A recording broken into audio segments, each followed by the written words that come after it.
Hey guys, welcome back to our podcast, Niele podcast. My name is Ray Ray, And I'm Shania. and today we are here with our uncle Sini. I don't know if that's a good thing, but sure. Okay, so do like a little introduction of yourself, your name, age, where you live. Hey, what's up, everyone? My name is Sini. I'm the best uncle. I live in St. George. I'm occupation. I'm a homemaker, And where do you fall in the family? and I am sixth. I don't know. There's too many to count. Hold on, 5 or 6. What is your age? I Or do you want to disclose that information? I'm 44. So, we're going to start off. Where were you born? I was born at the LBJ Hospital in American Samoa, What town was that? in Whanga'alu, American Samoa. Is that where you grew up for a lot of the time, or was that just a different town from where you were born? Yeah, Whanga'alu was like halfway between the island, but I was raised on the eastern side, which was like going 25 miles per hour, which was probably like 30 to 45 minute drive to where the house was where we grew up. What was like your earliest memory of that time? Oh, earliest memory as a child. My dad, grandpa was an educator, so he always traveled for work. But whenever he flew back, he always brought toys, like the updated toys. So we, as kids, we always had the, I guess, best toys in our little village, which were always ended up being stolen by the other kids. But that was my memory. My earliest memory is dad always gone and mom was home with us, and then he would always bring the gifts for us kids. What was your childhood like? What is like the best thing about your Oh, childhood and like the hardest thing you remember about growing up in American Samoa? childhood was fun. Like we were always doing stuff. I knew dad worked hard. Like dad made good money for us, but it wasn't like we always had to spend money to do stuff. So our family in Samoa had our own beach, and so we were always either at the beach or playing some kind of sport when we were little. So growing up was fun. Like we had stuff to do. We were active in sports and everything else. The best was, always hanging out with your siblings and just seeing how happy mom and dad were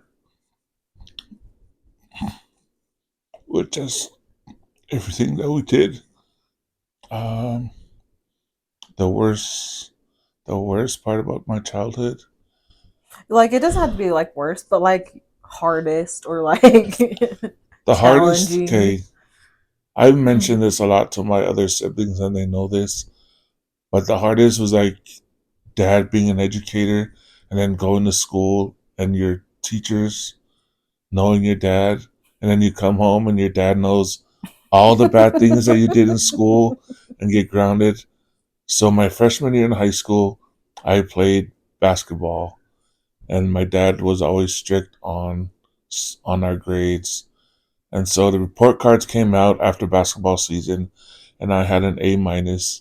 And I tried out for the volleyball team, made the volleyball team. This was my freshman and sophomore year of high school. I made the volleyball team freshman year.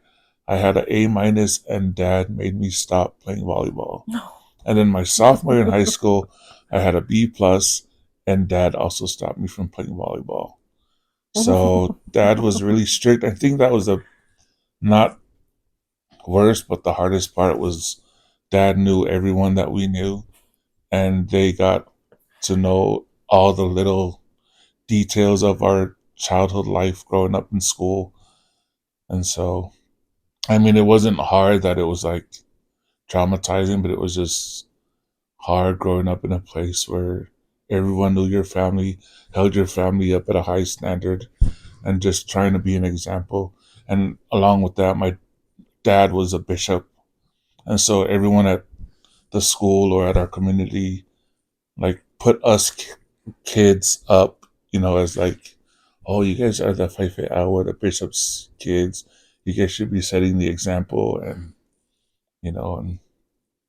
yeah. So that was life in the shortcut version. What school did you go to So I went in Samoa? to Alofau Elementary School. In Samoa, it's only elementary and high school. They don't have middle school or intermediate. So elementary school is kindergarten to 8th grade, and then high school is 9th to 12. So Alofau Elementary School, and then freshman, sophomore year, I went to Whangaitua High School. Junior year, went to Quincy High School in Boston, Massachusetts. And then senior year, graduated from Honoka'a High School in Hawaii. Whoa. So That's like I've been all around the over. block. You've been around a time or two. Been around. So, growing up, who did you butt heads with the most out of all of your siblings, and who were you did you do everything with? Butt heads. Misi. Misi was always the one that I butt head with. Why? Because he was a snitch. He always Snitches get stitches around here. always told dad and mom the little things that I did. And there was one time that I got mad at him and I threw he was running away from me because he did something. And I threw a rock and I hit him in the head. And he came and told mom and I got lickings for that too. So, I mean, it was just out of love. We just butt heads. We just didn't see eye to eye on certain things. And yeah, he was just a snitch. And let's be honest, everybody has that sibling, that one sibling that you just have issues with. Oh yeah, in a and loving way. And it's normally the one right after you. right below you that you always have and a sibling that I did everything again. I don't think there was or one that you had the best connection with. I think Jay growing up was the closest one that I had the closest connection with until in Samoa our water go out. They cut the water out to the whole city because there wasn't enough water, and so we would go to Auntie's house and shower and fill up our buckets of water. So Jay was the closest until we went one time to get water and shower and stuff, and I don't know what I said. I think I hit Misi or did something to someone, and Jay came out of nowhere and smacked the crap out of me. And that was the end of the line for me. I was like, dude, you are not my favorite anymore. We're done. To this day. I'm going to find a new sibling but there wasn't anyone that I was really, really close to. I think I was close to all of them.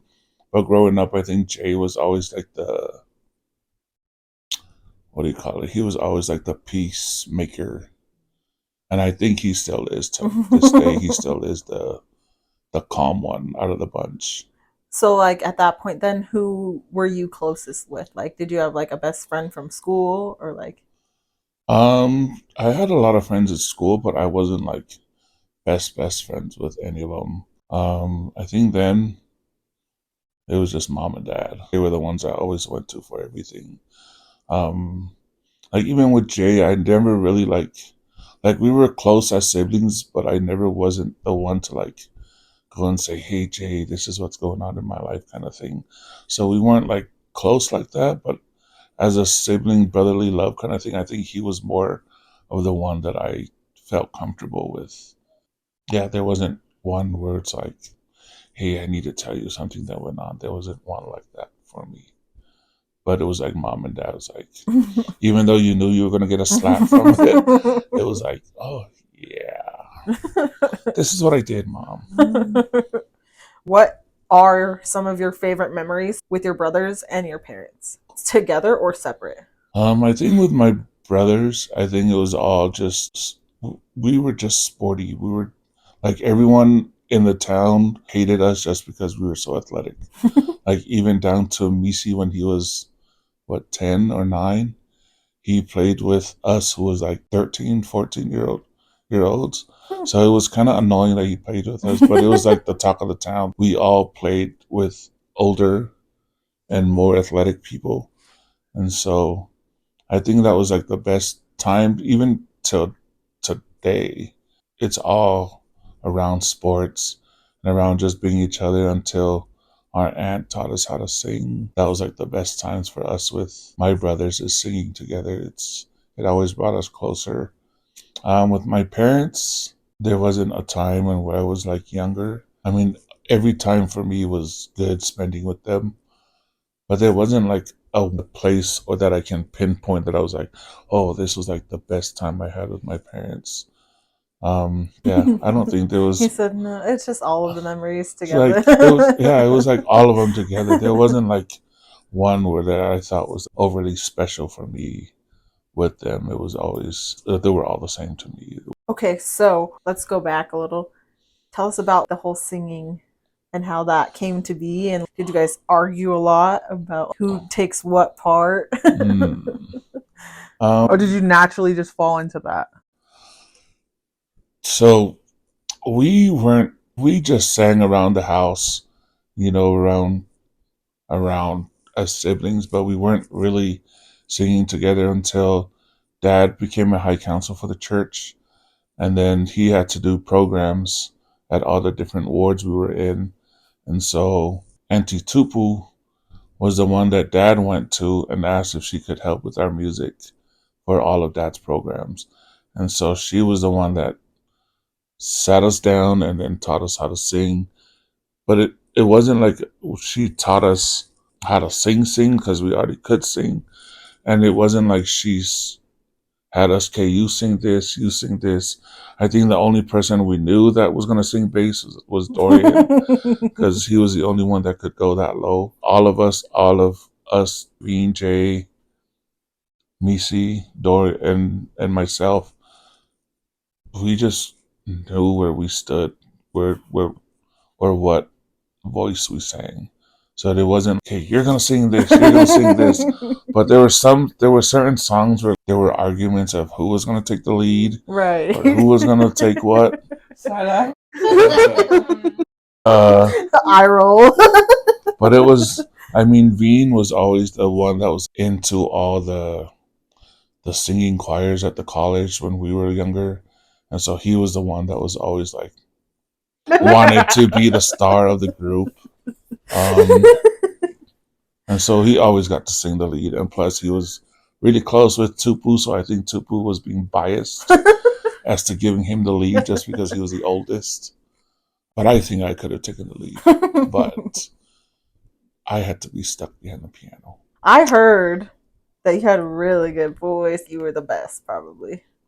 That's what I be hearing through the grapevine. Yeah, but He's like, yeah, I mean, We're not gonna brag. but we'll just be humble about that. We'll just say that. Yeah, we'll just let the others shine. You're like, I gave him the lead.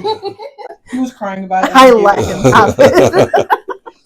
It's like, and then Nishi tried to take it, but we're like, no. He's slowly trying to take it now, Oh, yeah. nowadays. He's He be still making trying his way. try to sneak his way in there. I'm like, nice try, but We see it. We see it. You ain't slick. I know. So what got you into playing the piano? How did that come about? Playing the piano when I was, well, in elementary school, there was nothing to do after school. And so the closest piano teacher I had was all the way halfway into town by where the hospital was at. And that's close by there was where Dad worked. And so I wanted to get out of the house and not do any chores at the house. So I picked up piano so that way after school, I can just catch the bus and go all the way to piano. And then I don't come home till when Dad gets home. And by then, all the chores should be done by the other siblings. But yeah, it was just something that I got interested in. I took piano lessons for a year. And then after that Dad bought me a little keyboard thing that I just had to learn on my own at home. And it was something to do. And it was a good something to do. Right. Was there a specific person that taught you in those lessons? So I started with a family, the Jessup family. They were my first piano teachers. And I took a year with them. And then I went to another music teacher, and he was like a professor of music at the college, and he was Dr. Boas, he was his name. He was another teacher. But I'm glad I didn't go to school with a teacher that Veen and Uncle Jay them went to, because he was the strict one. He was the one that smacked your fingers with the board stick. Oh. So I lucked out that I didn't have any of those kind of teachers, but most of the time I learned on my own. What were some of the first songs that you learned? What are your favorites to play? The first ones, Mary Had a Little Lamb, or the Do Re Mi Fa Sol. Okay, what's the first big song that you played? Not like not a nursery song. rhymes. Or was it like hymns? Yeah, the first ones that I learned was mainly hymns from the church book. I have to see notes to play this music. I'm not one of those that you just hear a song and you sit on the piano and play. I'm not one of those. So I try different songs, but it just didn't stick. So I really don't play much of the updated songs we have. Most of the songs that I play are hymns. In what ways are you like your mom, your dad, your brothers? And in what ways are you different? Personality wise. Let's start with your brothers. My brothers? That might be easier. Let's see. With.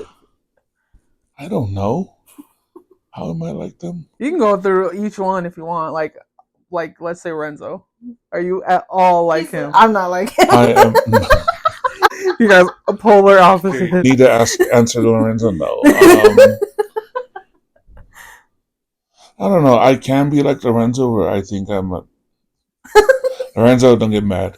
Where I think I'm a know-it-all kind of person, because I think Lorenzo is all that. Hot take. Hot take. You would tell Lorenzo something, and he's like, "Oh, I already know. I know." So that's with Lorenzo.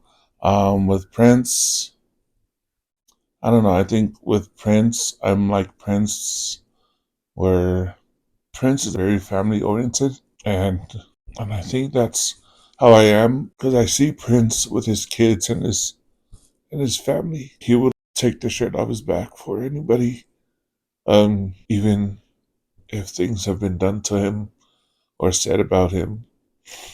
And I think I'm like that. I think all my brothers are like that. You know, they would all turn the other cheek, and they would always give. Me, see, I'm not as stubborn as him. I'm not as hard-headed as him. Dorian is the same as Prince. Dorian is the one that works his ass off. And I think that's why Dad would always ask for Dorian when we were growing up, because he knew if we told Dorian to do something, he would be done. Like I said, Jay was always the peacemaker of the bunch. You know, he's always the calm one, trying to calm every situation down. And then Veen is just Veen.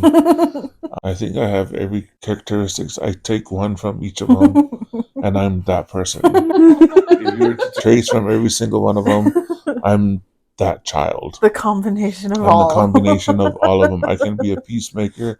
I can be a know-it-all. I can be stubborn. I can be all of that. And I think that's the same. Dad was just humble. He was just the calm guy. He never talks. He never says anything. And I think I'm like that. Sometimes I don't say much. I just sit and listen, and then I'm like Mom, or if I do need to get my word out, I will let my voice be heard, and I will tell you how it is. And that's just how Mom is. Mom can be annoying sometimes. Like, Mom has no filters. Nope. Mom will tell you straight up how it is. Grandma's the real one. Yeah. And that's why Dad doesn't say much, because he knows Grandma says it all. other half Grandma will say it all, either through words or through her hands or anything next to her. Yeah. So, Or any object. yeah, because Dad was always the quiet one. Quiet one. He doesn't say much. I don't think I've ever been spanked by Dad, or even growing up. I think Dad always let the spankings or the hitting or the discipline action go to Mom. And so I think that's why growing up we were always hard on Dad, because Dad didn't discipline us that way. We always had to keep an eye out around where Mom was at, just so you don't get anything thrown at you. And we're back. Okay, so tell us about your schooling life. Elementary to middle school to high school. Elementary, my favorite teacher from first grade to 8th grade was my first grade teacher. I still keep in contact with her. She lives in Seattle right now. Wow. That's cool. She's the best teacher ever. First grade, we had classes, and then we had free time where we sat down and watched TV, and TV was Sesame Street. And so, but she's always kept in contact with her students, and I'm pretty sure all my siblings had her as a first grade teacher. Yeah, so she's the best. High school, in Samoa, freshman, sophomore year. No, I don't have any favorite teachers there, because they were all Booty. no, they were all snitches. They always told grandma. So they were good teachers, but they were just bad. No, they weren't good teachers. My math teacher in my freshman and sophomore year was Dad's cousin. She hated me because I hung out with all the smart girls in class, and I always talked with all the smart girls. And every time she would tell my dad, she would tell Dad, "Yeah, your son is always flirting with the girls in class." I'm not flirting. If you call me cheating off the girls flirting, then I guess that's a good thing, because I never got caught for cheating. But that's what I was doing, was getting all the answers to the homeworks and the tests from the girls. But yeah, she was Dad's cousin, so she told Dad everything. And then the principal was another bishop in our stake, so everything she told me to do that I didn't do, she would send me to the principal, and I go to the principal, and the principal's like, "What are you doing here? You're the bishop's son." And then he would tell my dad, but to get home, Dad knows everything. So that was freshman and sophomore year. Junior year in Boston, none, because I failed almost most of my classes my junior year in Boston. I think it was just because they ran things differently in Boston. Mm-hmm. So it was all lectures. You had to take your own notes, and I did not know how to freaking take notes. And plus, they put me in all these. I didn't know what AP courses were. I thought they were just good classes, but they were the harder courses. Yeah, so they put me in all these AP courses, and the teachers were all boring, monotone, and so half of the time I slept in class and I didn't know what I was doing. I even failed PE. How the hell do you fail PE? I almost failed PE. But it was dumb because it wasn't because I was late. I wasn't lazy. Just that I hate changing into the PE uniform, and then after PE you have to come back and shower and change again to your. Yeah, I wasn't. And you only have 10 minutes to do it, because you have to get to your next class. Get to the next one. Do all of that and then get to my next class. So that was it, my junior year. And then my senior year in Hawaii, I think all my teachers were the best teachers, except for my Spanish one. And my Spanish teacher and he was the same one that Uncle Jay and Veen had. They had the same teacher there. The dude did not do anything. He just sat in his table and said, "Hola." And then he put on a video that was in Spanish that we had no clue what they were saying. So, at what point in time during all that did Uncle Prince come in? So Prince came into our family when we were still in Samoa. When Prince was born into that family, we went over and got him we only took him to church with us on Sundays. We fell in love with him, and then during the week we would always bring him over to our house. One day she came over and talked to mom and dad. I guess she saw how much we loved Prince as a baby, and then she asked if mom and dad wanted to take Prince in. But Prince was like the highlight when we got him. So every night we would sing to him, and he would be in the middle of our living room, like on a blanket, and we would all lay around him. Veen, Jay, Dorian, me, we would all lay around and just sing to him. It's been like that, and it wasn't just our family. Everyone in the ward loved Prince.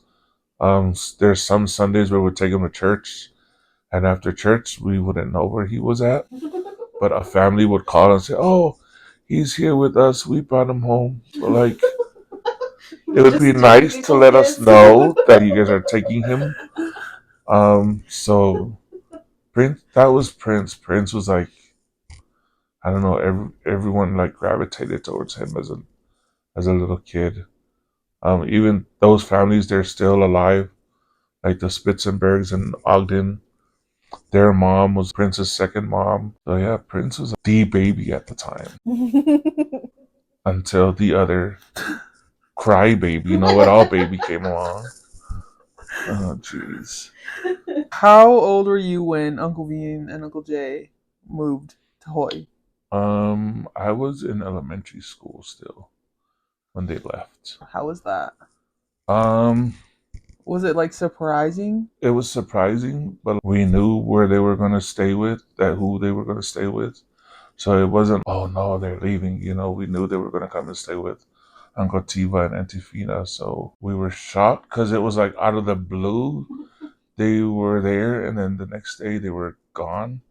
I think I was still young at the time that I didn't know what exactly was going on. I thought they were just gonna go on a little trip and then come back. Yeah, I was still young, so when they left, it kind of felt weird because we were always together. Okay, now it's just Dorian, me, and Missy. Oh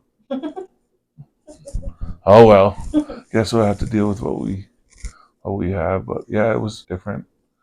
The feeling was different when they left, but we knew that they were with Uncle Tiva, so it's like, oh, they'll be fine. Was it like, did you have to do like more your responsibility level?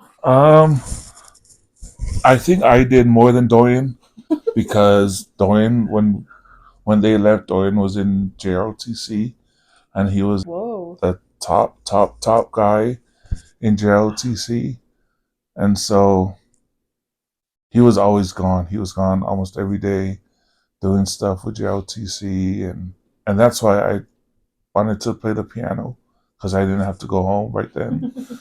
But yeah, I think I did most of the chores.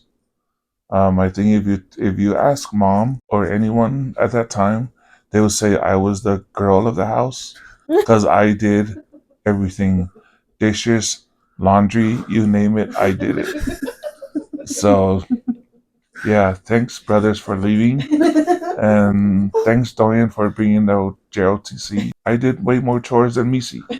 Missy didn't do anything. Missy would just, no, I'm serious. Missy would just cry. Like, we would tell him, you need to go pick up the leaves outside. He's like, Mom. I'm like, oh my gosh. But it's not like here where the leaves are like tiny where you have to pick. They're like the big breadfruit leaves. It's like there's probably like 5. And he would cry because he had to go pick 5 freaking leaves. What the hell? How old were you when you moved to Hawaii? So Oh wait, before that you said you went to Boston. Yeah, I went to Boston. So I went to Boston my junior year. So after my sophomore year, we had voting for class presidency for our junior year, and I was supposed to be the president. And then I got home, and Dad said, "Oh yeah, you're flying next week to Boston." Why? Because Dad said school in Samoa was too easy.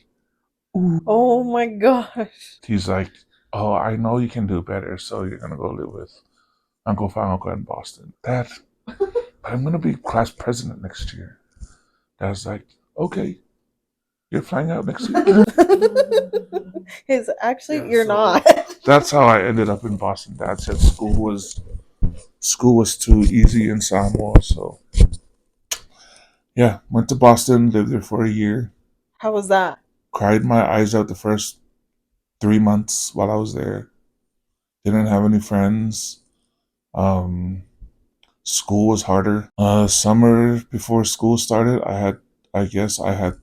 they have a reading list of books that you had to read over the summer that will be used during the school year. I didn't get that list, so I was lost most of the school year.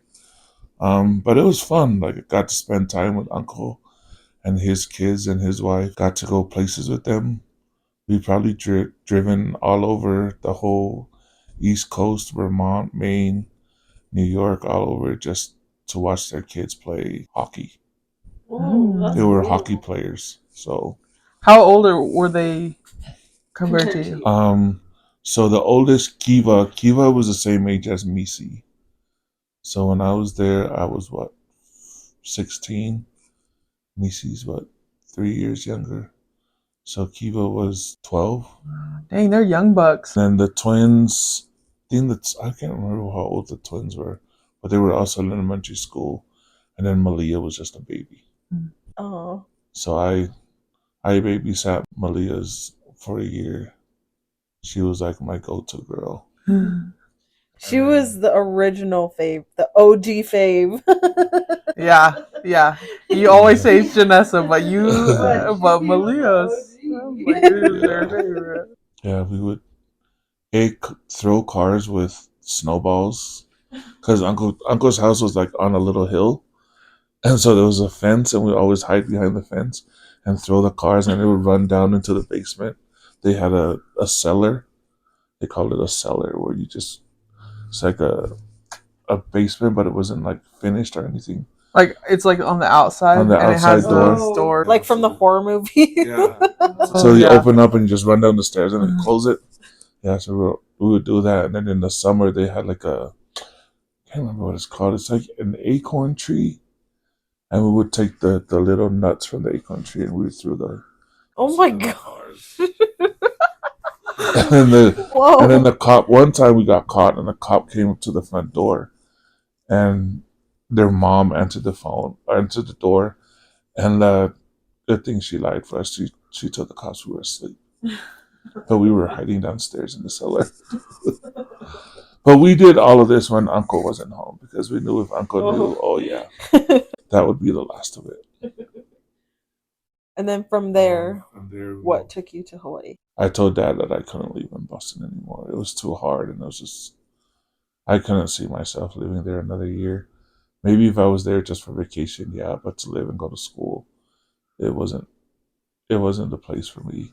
And so, my ideal, what I wanted to do was go back to Samoa, because I told Dad, my class is going to be seniors. All my friends are there. Right. And I was like, no, we're moving up. That's when everyone moved to Hawaii, to the Big Island. And I was like, oh, so I can't come stay with you in Samoa? He's like, no, Mom and all the boys are in Hawaii. I was like, I can't come live with you in Samoa. And so that's how I ended up in Hawaii, because Mom them had already moved up to Hawaii and stayed with Uncle Tiba then. And I went to Honoka'a, home of the dragons. What are some of the differences that you noticed growing up in all those different places? Growing up in Samoa, it was free. It was more relaxed. I guess because I was younger, I didn't have to worry about bills or anything. Not bills, but like didn't have too much responsibilities other than just house chores. When I went to live with Uncle Fangoka then my junior year, we had a paper route that we had to do. And so each week, 1 week would be Kiva's week, the next week would be one of the twins, and then another week would be me. So I didn't have a job, but that was what we did. We delivered freaking newspapers. So every day after school, we would come home, do our homework, and then hurry and go collect the bundles of newspaper and then put it in little bags and then ride our bikes and go put it in the people's doors or just throw it on their driveways. Wow, I thought they only did that in movies. Like way back way. That's what I thought until I got to Boston and Uncle's like, "Oh yeah, that's what you'll be doing too here." I was like, "Okay," and I wasn't those people that I like doing those kind of jobs because if I really wanted to do that, and if I did it in Hawaii or in Samoa, I probably would have did this Cover your face. the papers in. But I was in Boston. These people don't know me. I'll just do it as do do do do do. So, and then that was Boston. And then Hawaii, I didn't have a job either in Hawaii. Did you make a lot of friends when you moved there for senior year? Oh yeah, it was easy to make friends in Hawaii. And I think it was easier because when I got there, Uncle Randy and Uncle Rocky were the volleyball coaches at Honoka'a. So the first thing when I got off the plane, they're like, "Hey, you're coming to tryouts next week." I'm like, "What the heck? I just got here. I just got here." And so I tried out for volleyball, and I didn't think I was gonna make it because those dudes were way taller than me. But then I made it, and then those dudes became my closest friends, and then I became friends with some of the girls from church that were on the volleyball team, like the Aloy girls. So it was easy to make friends there compared to Boston. Mhm. Like Boston, probably the only friends that I had were like the kids from the choir class that I was in. All the kids that were in my AP classes, they were all like high nose, stuck up kids. I'm like, I do not want to be your friends. And then my junior prom? There was another girl that we went to church with, and I went with her friend because she felt bad for me because I wasn't going. And I'm like, I didn't want to go in the first place. So don't feel bad for me. Feel bad for your friend because your friend didn't have a date. And so you just asked me if I wanted to go with your friend. So, yeah, I went and I didn't like it. So I ended up on our way to the prom, I sat in the back. And then on our way back from the prom, I sat with the limo driver. He said, I don't want to be here. Like, she was cool throughout the whole thing. And then on the way home, she started drinking and smoking in the back. And I'm like, What? peace out. Oh. Rolled the window down, tapped on the driver's window, like, can you pull over? All right. Pulled over, and then I opened the door, hopped out, hopped in the front, closed the door, and we went home. Dropped her off, and I'm like, peace, see you at school tomorrow. Did you get in trouble a lot when it came to school, like, even in Hawaii? Well, in Samoa elementary school, I remember getting in trouble once for drinking. Whoa. In elementary school? No, it was like I was in 8th grade. Oh, I forget that elementary school goes to 8th grade. And one of my friends brought a bottle of tequila to school. The worst. And so all of us, we were all good friends. We all went to the back of the building. We all just started drinking the tequila bottle. And then we went to class. This was 8th grade, and my teacher at the time was our bishop. Yeah. How unfortunate. Yeah, it was our bishop. And so he's like teaching the class, and we're all sitting in one whole row, and we're just like, huh?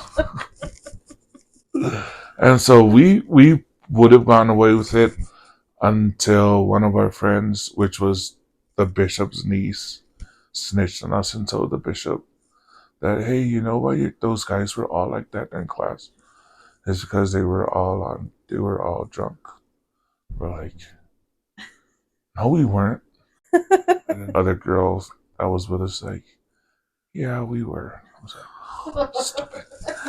And so we got in trouble, and we got sent to the principal, and the principal was grandma's cousin, which he had a board that he called the Board of Education. It was like a 2x4 stick. Oh my gosh, no. Yeah. So we got there and he's like, "What did you guys do?" We're like, "We were drinking during lunch."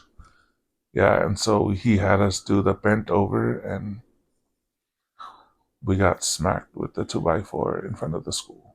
That's great. And that was the first and last. He said, "Never again." That was elementary. Let's see, freshman. So I didn't get in trouble for this, but I think Dorian got in trouble. So seminary started at 5 in the morning till like 6:30, and then we went to school at 7. This one day in school, Dorian and all the kids from our ward, they all got in trouble because they got into this big old fight. The biggest fight ever at the school.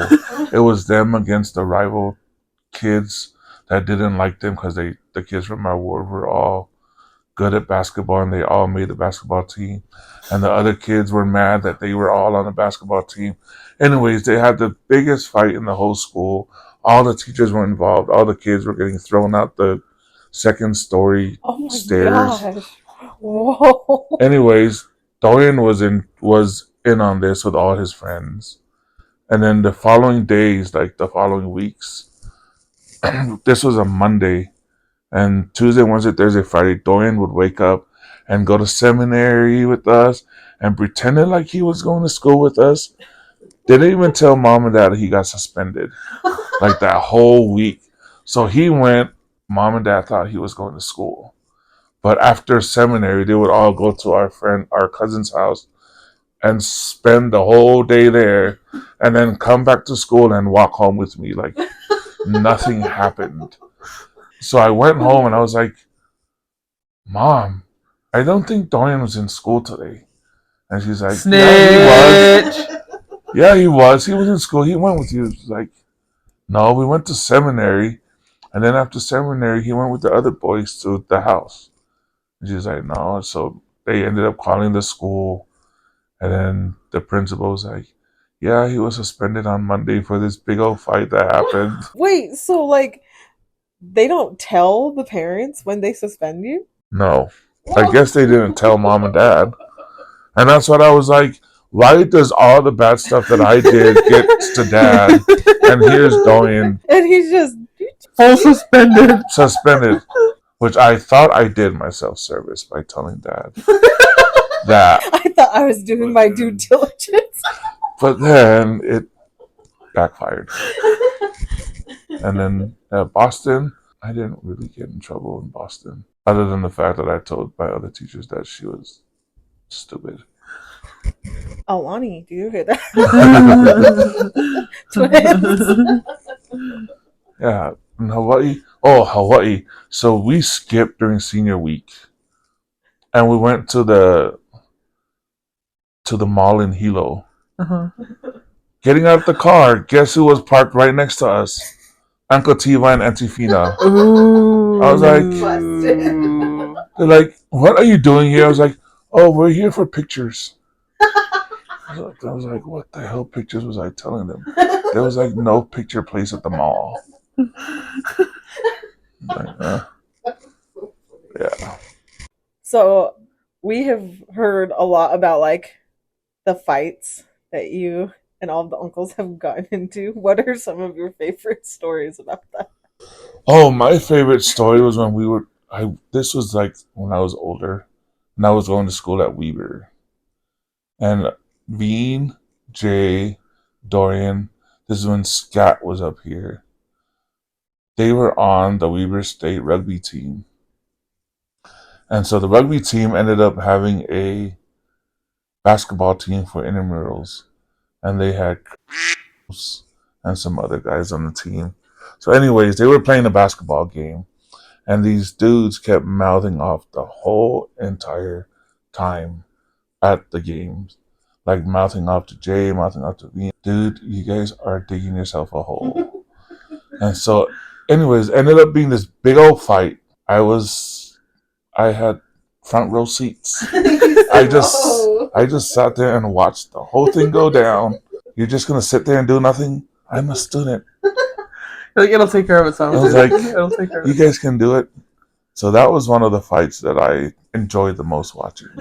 And then the other fight was a rugby game. And this fight, they were fighting, and then Grandma was trying to grab her glass bottles and run onto the court and hit the other people with. Yeah, so don't say your grandma is innocent because she tried to take a glass bottle. Yeah, Wait, why were they fighting? it's rugby. They always fight true. when another person hits the other person too hard or whatever. And so they were all fighting, and then Grandma's like, "Where's the bottles? Where's the bottles?" I was like, The glass. "The glass bottles." And she's trying to run on the field. I'm like, "Oh hell no! This lady is not trying to run on the field."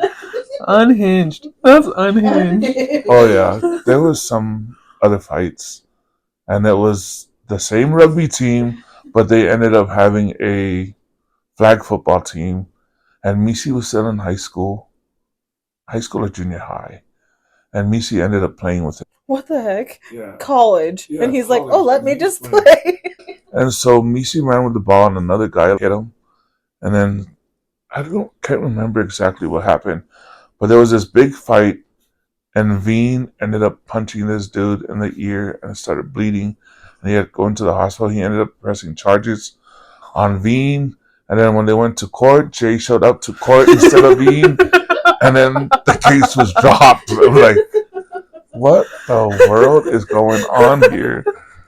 I've never heard that one.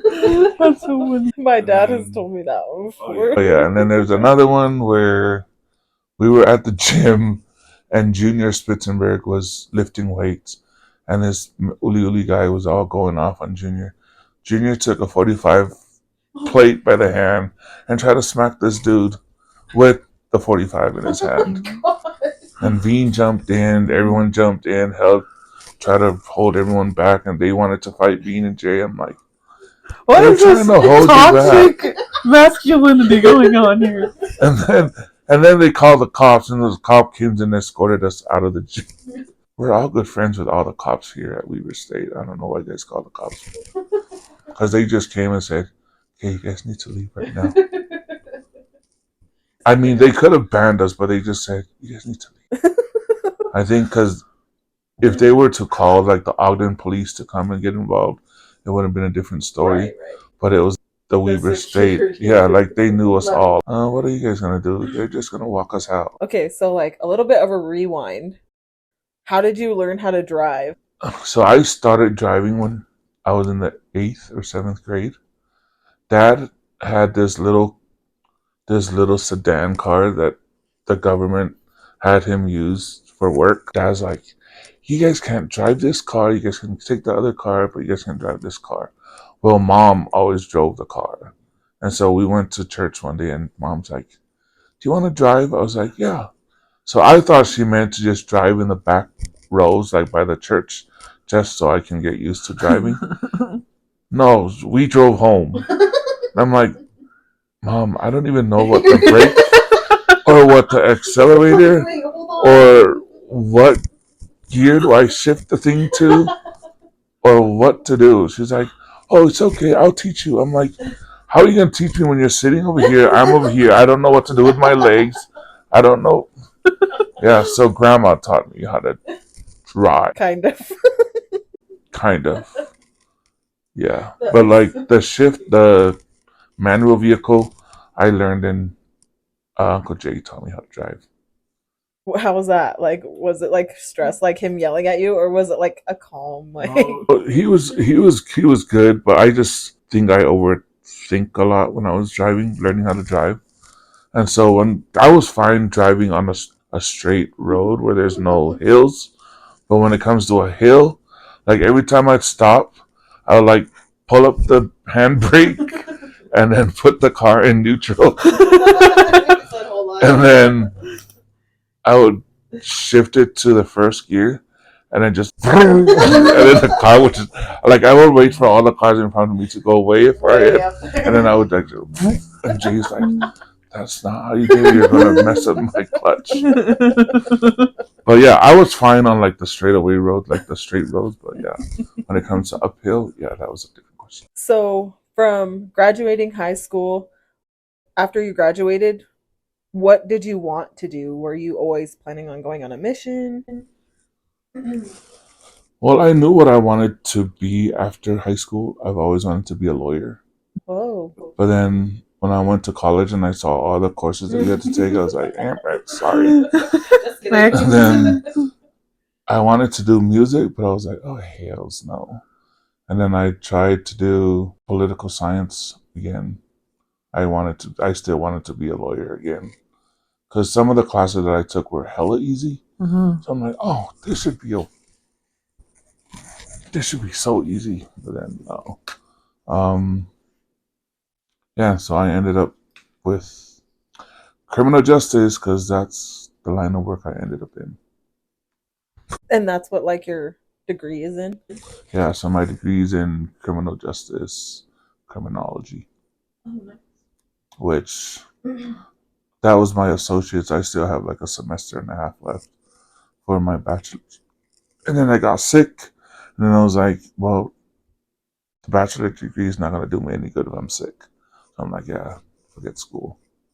But I could still go back and finish it, but I'm like, what am I going to do with it? I don't want. It's hard to be working in corrections if you're in a wheelchair because you have to do all the takedowns and all that other stuff. I mean, I can do admin, but that's too much headache. So did you like start college and then go to a mission, or did you go mission then college? I went college, mission, College. Yeah, so I went to college, and then when I turned, usually the men have to be 19 or 21. 21. The boys had to be 21 to go on a mission. And so I didn't go until I was 22. But it wasn't like something that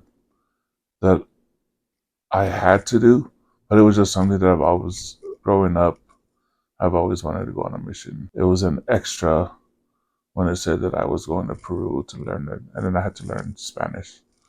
So that was cool. What was your favorite memory? One of your favorite memories on your mission? Because I'm sure there's probably a lot. There's times where people tell you, oh yeah, you'll be able to just open your mouth and words will come out. And I didn't know that until we were teaching this lady and her husband. They've been with the church. They've been going to church a lot. And so we were teaching them and teaching them and teaching them. And then there was one day we were teaching them, and my companion was already been out for I think over a year, and I was only been there for like 3-4 months. And so my Spanish was ghetto as ghetto. I had no clue what the hell I was saying. I could barely understand the couple. It was those moments where I just sat there and words were just coming out. Fluent Spanish, words that I didn't even understand. I'm like, I've never used this word. I don't even know this word in Spanish. And so that was probably one of the best moments. And then being able to speak fluently. And then that couple ended up getting baptized. I still keep in contact with the wife. They ended up separating. I still talk to the wife and then their little girl that they had when I was there. That's so cool. What was your favorite place when you were there? My second to last area, I was like, so from the city of Lima, we took a 6-hour bus ride. And then after the 6-hour ride, you took a 4-hour train ride to get to this spot, to this place. That was like my favorite place. It was out in the middle of nowhere. It snows. And that was like my first Christmas in the snow out there. Oh, cool. We had our Christmas tree decorated with Christmas trees, made breakfast, American breakfast that our Peruvian companions didn't like. They just wanted their cheese and bread. Dude, this is what you call breakfast. What was your did you have like a favorite companion? Your best memories with your companion? I think my favorite companion was my first one because he's the one that taught a lot of things that I needed to know. He lives in Arizona now with his wife, and he's also very musical, very musical. So him and his wife, they teach vocal music lessons voice lessons, and then their sons are all in plays and stuff. But he was the one in the ward that we were in. We had to form a choir for the stake, and so I was a piano player and he was the conductor that taught all the voices. So it was good. He was probably my best companion and the one that taught me a lot of things about the mission, how to interact with people more than anything. Because all my other companions, they were like all fresh into the missions. I'm like, hey, I'm gonna teach you what my last companion taught me. What was life like when you came back? I mean, it was different, but it was also the same. It was just different in the fact that pre-mission wake up time for me was like 10, 11, give or take 12. And then you get on the mission field, you have to be up by 6, do your studies, and then you're out by 9 to go proselyte and stuff. And so coming back home, I was like, I can't wake up at 10. So it was like you were just used to waking up at 6 in the morning and getting everything done, but you're getting up at 6 and everyone else is sleeping. And I'm like, why am I awake? Okay. But that was the only difference. It was getting used to your routine from mission life to afterlife. For me, it was the same. I don't know if other people saw it as different, but to me, it was, I'm back home. I don't have to be glued to another dude for 2 years. What was it like when Wrens came into the family? Hold on. And how old were you? Oh yeah, and what part of your life? Pre-mission. Oh yeah, it was after, because it was way after we lived in the Riverdale house. Yeah, it was after my mission, so that was a surprise because we didn't even know anything. Dad just called and said that he was flying up if we could pick him up. I'm like, okay. So we go to the airport. We're waiting downstairs in the baggage claim, and here he comes with a car seat. We thought he was helping a lady with the baby. And no, he goes and gets his luggage and the baby's still there. He gets a stroller. I was like, what in the world? And then he's like, hey guys, it's Lorenzo. We're like, who's Lorenzo? Yeah, he's ours. Yeah, so we didn't know anything about Dad bringing a baby up. We just met him at the airport. And, yeah, another one. We were happy that we got Lorenzo and stuff, but it was just a surprise. Like, Surprise! hi guys. Okay, so what was it like being an uncle to all of your nieces and nephews and having so many of them? It's a freaking headache. It's the best thing in the world. It's the next people that's gonna carry your last name or your name. It's harder for me because when you guys were little, I was working, I was around, I could go do a lot of things with you guys. With this other strand of Tupe's coming up, it's sometimes I tell Mom, it's hard because I can't do the things that I did with you guys with them. But my love for all the nieces and nephews are the same, but it's just my interactions with them are different. With you guys, it was more spend time going to the park, doing things, but like with these guys, it's more, we don't do as much outing together just because of my situation in a wheelchair and stuff. But I try my hardest to go wherever they can. And that's why when Paulo's team posted, oh, this is our number one fan. I'm like, really?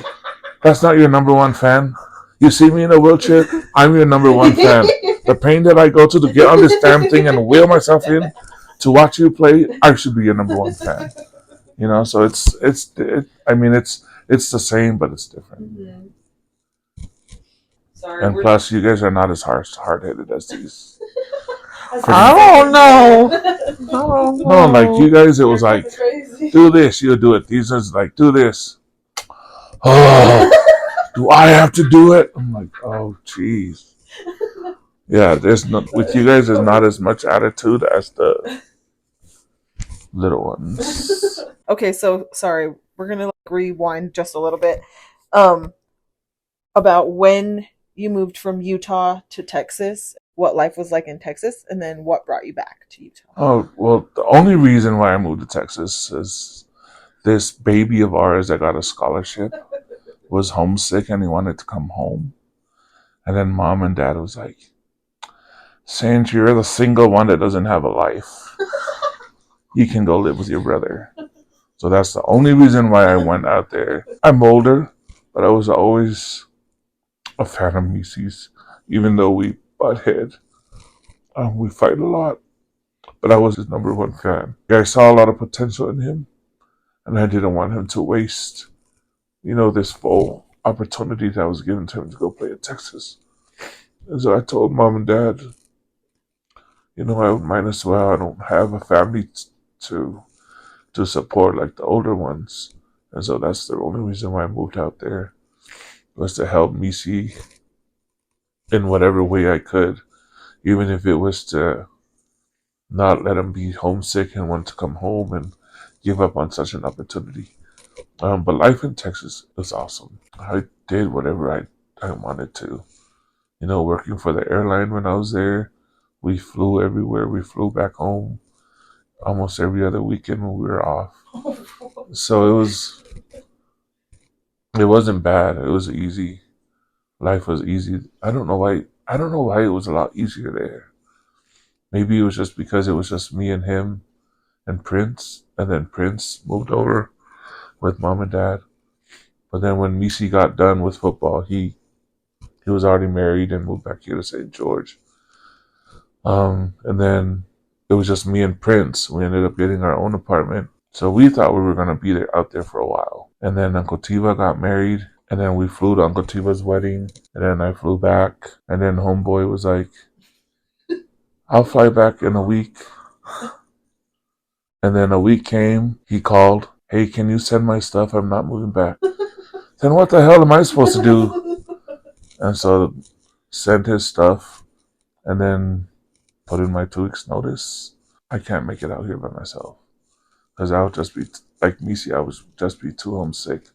I mean, it would have been easier if someone was like just down the street where you can just, even if it was like 2 or 3 hours away, I can just drive and be there. A long way away. Long way away. And so when Prince moved to Hawaii, I was like, hey, I'm moving back home. So put in my 2 weeks notice.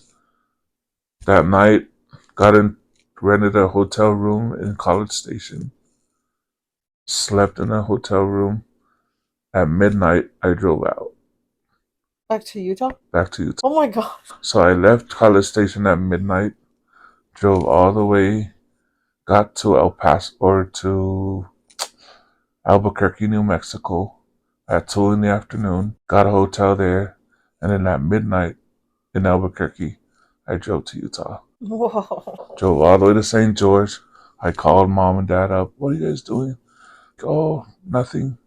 I said, well, I just barely got to somewhere in that Flagstaff, Arizona. And she's like, are you okay? It's like, yeah, just my AC doesn't work. It's like 100 degrees outside, but it's cool. I can just roll my window down. But when I was calling grandma, I was outside. I was outside in the yard. And so she came. She saw my car. You liar. But yeah, drove back home and I came back. And then dad went out and checked the car. My car's had the thread sticking out of the top. Oh my god. Yeah, dad's like, how did you make it here? I was like, in that car with no AC.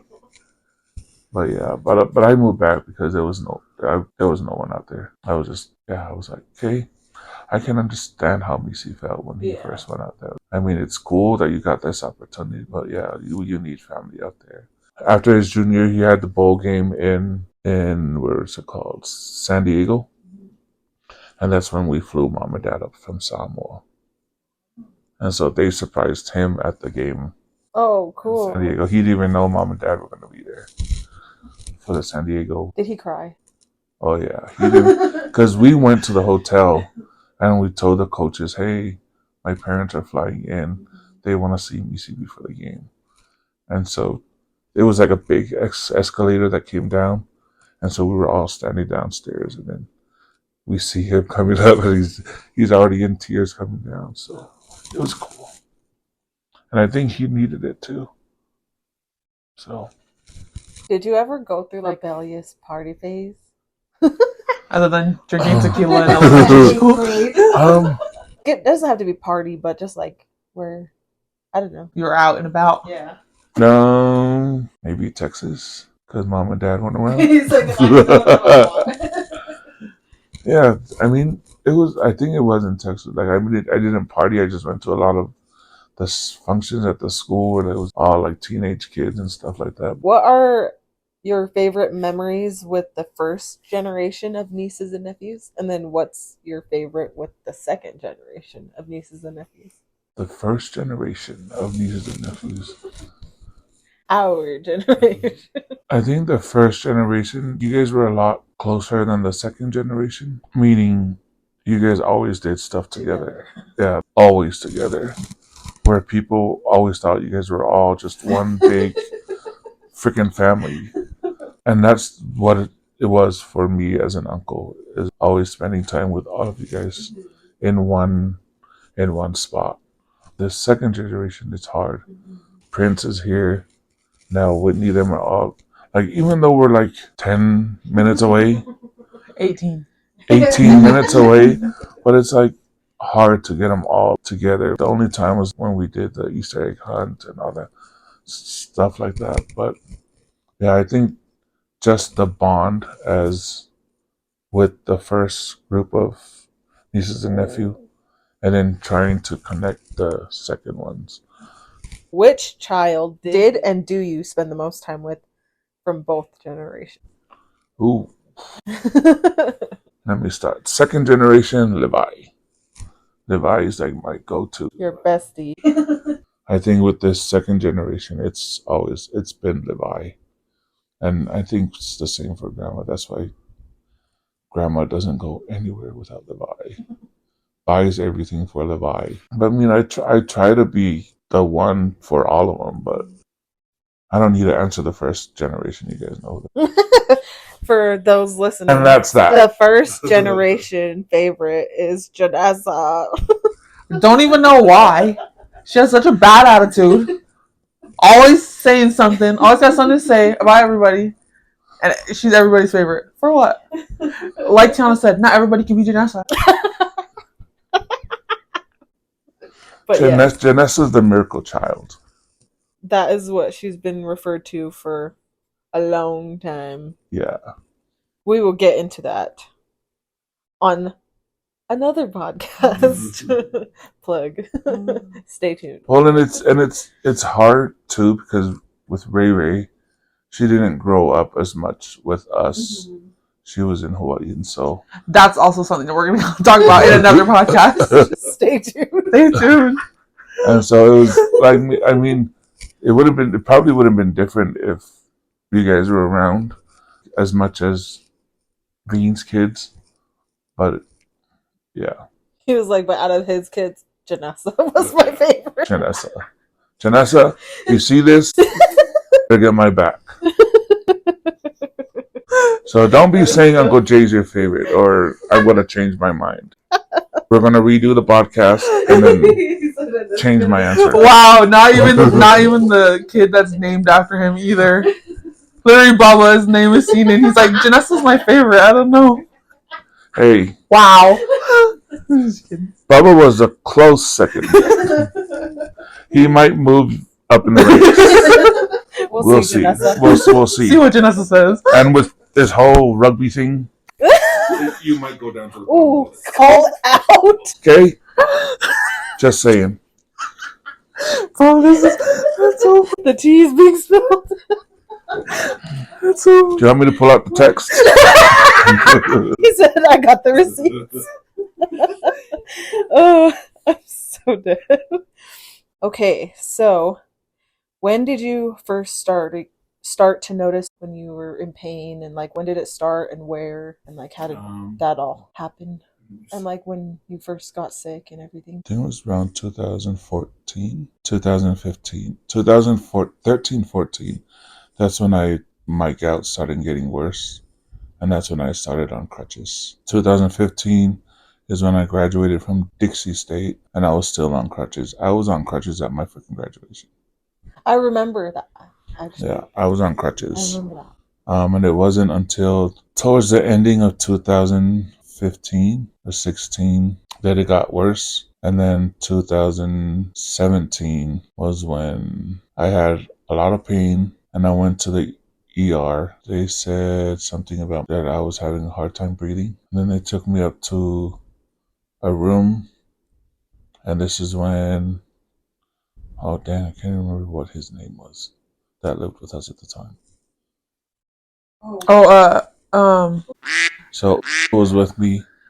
We went up to the room, hop on the bed, was on the couch, and that's the last thing I remember. Woke up that night. I was strapped to a bed in the ICU. Yeah, but the pain started in 2013, and it didn't get as bad until 2017, around June, July, when I was in the hospital in I guess, a coma for 2 days. What were the doctors telling you at that point? They were just saying that my heart was enlarged, and I think it's because it was overworking, because I was obese at the time. Up till now, um, and so my heart was just overworking itself. So that's why I was having a hard time breathing and getting oxygen into my lungs, which caused me to my airflow to cut out. So there were times where like I sleep at night. So I had a test done too, where I would sleep when I went to the hospital. I slept for a couple of days at the hospital, and over the course of the night when I was sleeping, I would stop breathing 90 times during the night. And so it got worse, and that's when I ended up in the hospital. I guess it got to the point where my everything just stopped, and then yeah, got into that coma for a little bit, for a couple of days, and then woke up. At what point did you think, I think my life's going to be different? Was it then, or was it a different point in time? So after I got back from the coma, or from whatever you call it, they didn't even specify why I was out for like almost 3 days. But when I got back from that, the doctor came in and said that I had to. That's when I got the tracheotomy thing done.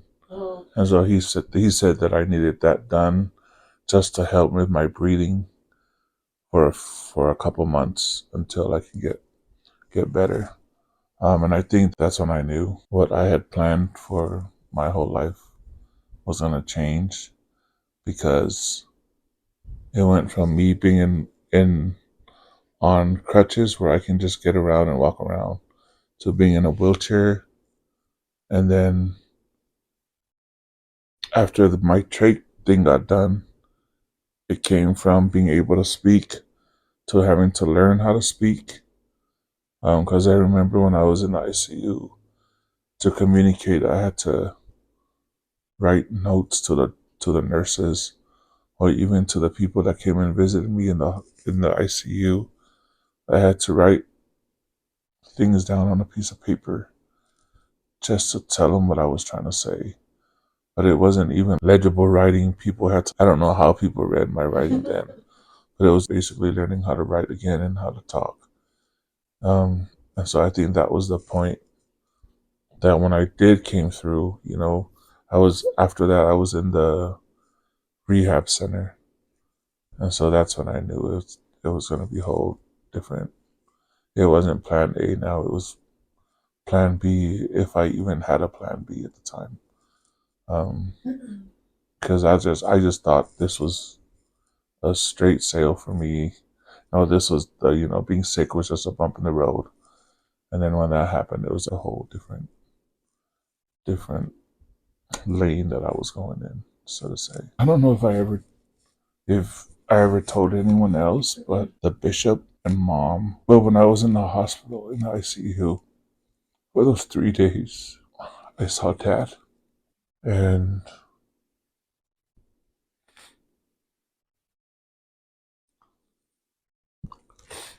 I remember dad asking me what I was doing there. And I said, Dad, I think this is the end of the road for me. And he said, No, it's not. Go back and help mom. And so I think that was when I knew I didn't make it. But after that experience that I had with dad, that was my why to not end it there. Because I knew there was something else that I needed to do before the end. And that was helping mom. But even after that, there's times when I'm in pain and I keep telling mom, right now I just want to die. I don't want to feel this pain. I don't want to have you to be like, I don't want to be a burden on everyone. So I think sometimes, a lot of the times, it's not just a few times, a lot of the times, I just want to end it. Even the latest was a couple of days ago, with Prince having Prince's work. He texted one day and said that we were struggling trying to make ends meet with our rent and everything. And it's just been hard for me since I've been sick to see other people do things for me. And I told Prince, I wish I could help you. I don't know what I can do.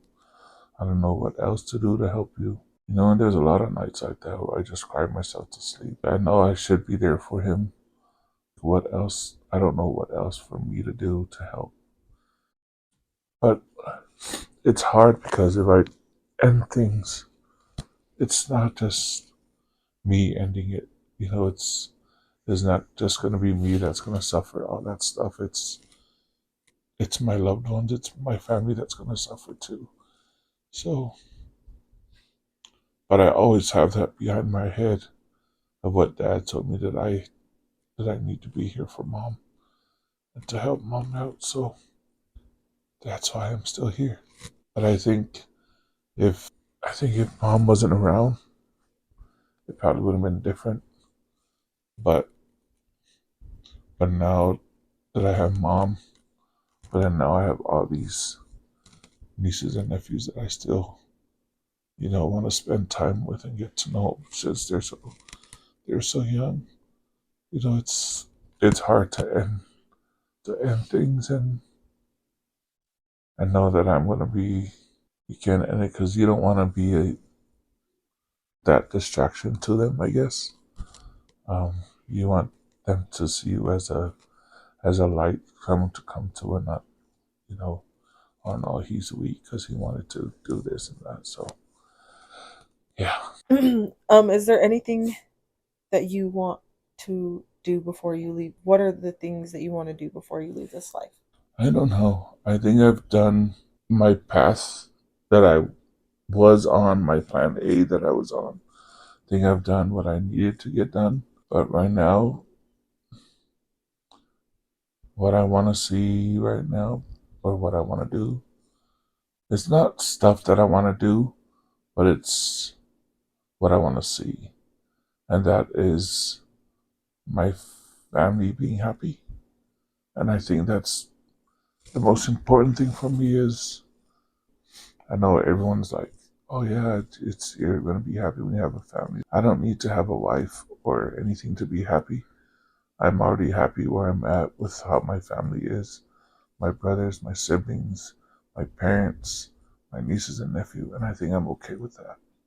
Even if I even if I do go without even ever getting married, I'm okay with that because I know I'm okay with what I have. And so I don't have to have anything spectacular to do before this life. As long as I see everyone happy and content with where they're at, and just I think it's more than anything happiness for my family. That's it. Okay, I know you're saying that you don't care if you have a wife or whatever, but if the time comes, what is a quality in that person that they need to have Or multiple qualities. and something that you want to avoid? I don't know if it's a quality, but I think they have to be okay with my family. I mean, you can be whatever with me, but if you don't get along with my family, it's not going to happen. Mm-hmm. Because I can't be okay with you, and at the same time, you're not okay with my family. You know what I mean? It's either we work it out as a couple and you get along with them, or not at all. I can't see them in my life if they're not okay with my family. What's something, and that's also something I don't want. He said that's something that I want to avoid. Yeah, something that I want to avoid. But they have to be like family oriented. They have to be humble kind of person, not a show off, high nose, snotty kind of. That's not gonna work. Mm-hmm. We didn't ask this before, but did you have any girlfriends in like elementary, Middle, high school. or like crushes that you still think about to this day that still just scratch the back of your brain? Yeah. Yes. Yes. And yes. Um, it's weird because I was telling Shania, the apartments they were at, there was the girl that I was dating at the time, she lived in those apartments. So I went to see the bishop for my interview for my mission. She walked out from the bishop's office and I walked in. And I was like, okay, that's strange. You're like, what the heck? Why were you in there? Yeah. But this was a couple months before I submitted a month before I submitted my papers to on a mission. A couple months before that, we kind of just said to each other, "Oh, we're just gonna be friends for now because I'm getting ready to go on my mission." And so she walked out, I walked in, sat down, and the bishop said, "Do you know who that was?" I said, "Yeah, Bishop, I know exactly who that was." And he said, "Do you know why she was here?" Do I have to know? Do I need to know? She was here because she's conflicted because she met this new guy and then she doesn't want you to go on a mission because she can't see herself without you. Well, that ain't gonna happen because I'm going on a mission. And so I went on my mission, and then so she ended up dating this guy, and then she got engaged like a month or two after. So when I was in the MTC, I got in MTC March, April, the beginning of May.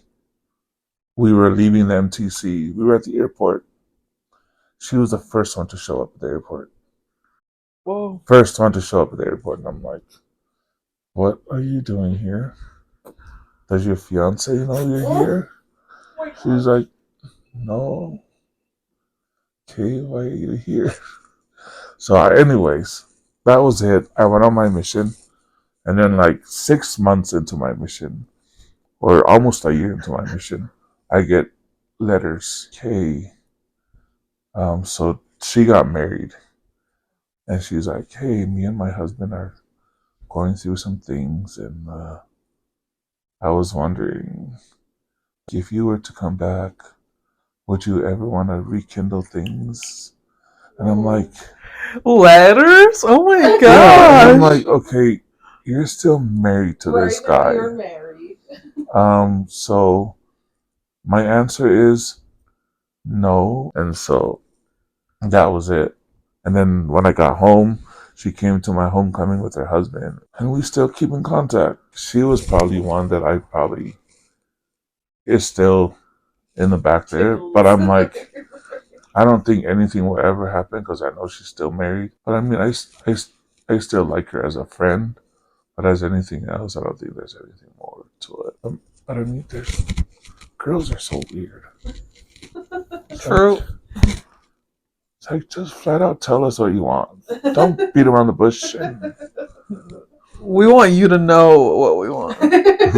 Like, just know, dude. Just know. Okay, that was back then. What if was there one later on in life? Not like a girlfriend, but was there like somebody or even a girlfriend? Was there just somebody that you No. thought that you were gonna be with? No, I don't have time for that stuff. Like I said, my head is just all about my nieces and nephews. Like, I can't, because then all my priority will go towards that person and not. Okay, we're gonna go into a serious topic real quick. If you could be with Grandpa one more time, what would you say to him? Hmm.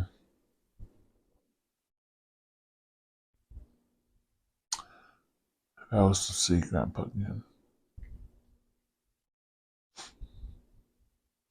I think the one thing that I would ask or say to him, if he's proud of the man who's like,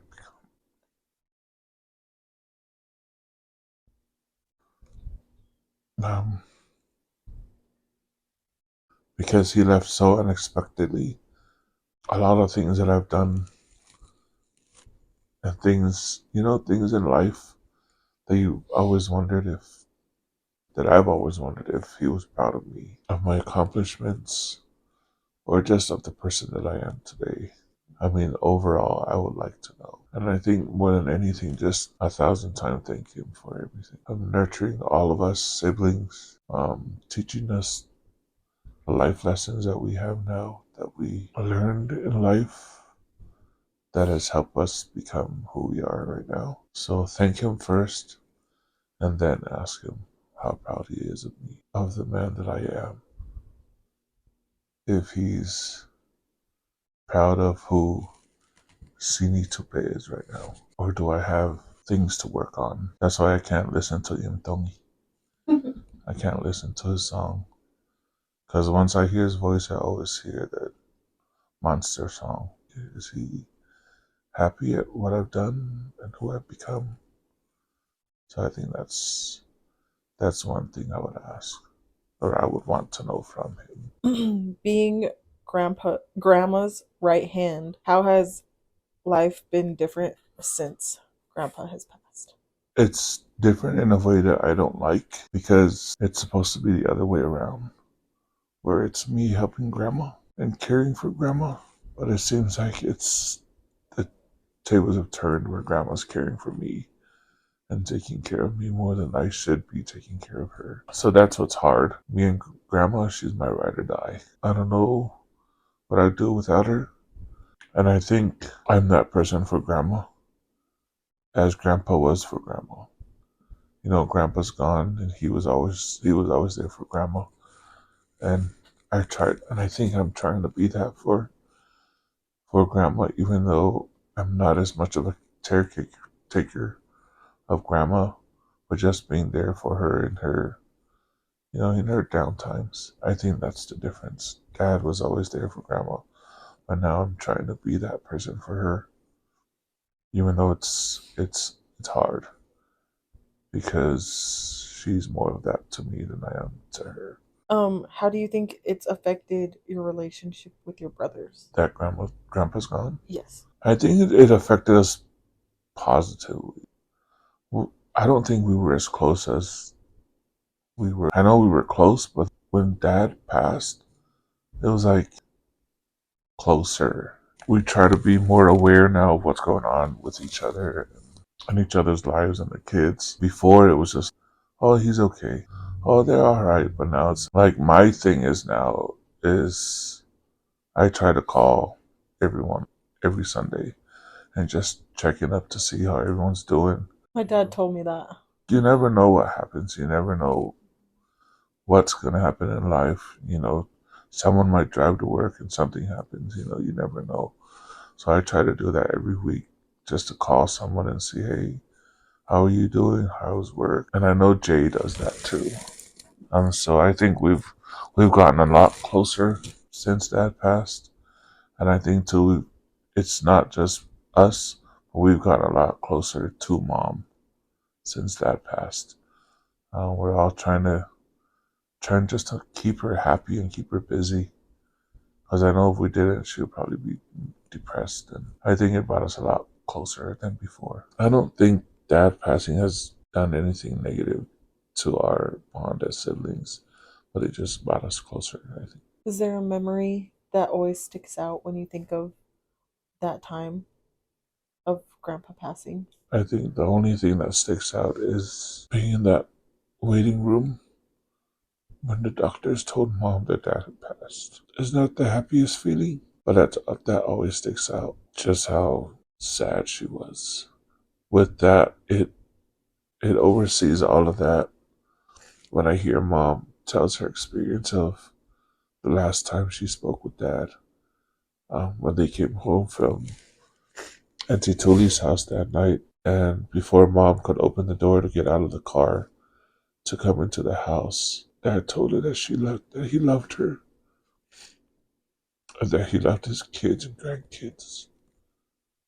So I mean, any bad memory or any memory that I have of Dad's passing, that thought of that he loved us, that he loved Mom, that oversees any other memory that I have of Dad passing. Because I can't think of a man, knowing his time is about to come and then looking at the love of his life, his wife, and telling him that he loved him and that he loved his kids. Me and Prince always said that Sunday during church, Dad never said hi to us. He would walk in and he would go say hi to everyone else in the building that was in the sacrament building except for us. And he would just say, hey, and then he would just walk by. But that Sunday, he came and he said, I love you, son. And he just said to me and Prince. And then he went around. And then you don't hear that much from Grandpa. You don't hear much of I love you, son. No, it was always gay, yeah, fop. That was it. But that Sunday, and I was at peace with him, even with Dad's passing. I mean, we cried because he wasn't there, but I was happy he wasn't suffering anymore. He wasn't in pain anymore. So.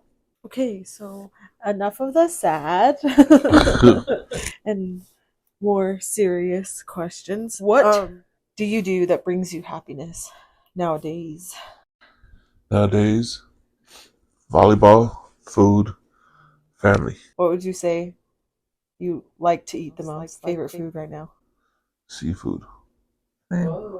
Wow, same.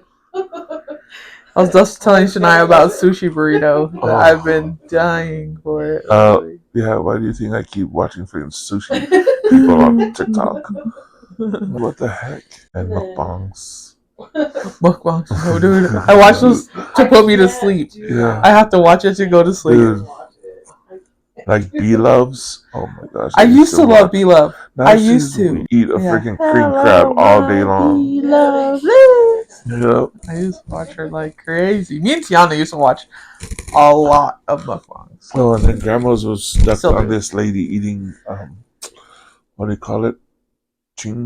It's a pork skin. The crunchy one with the soup inside?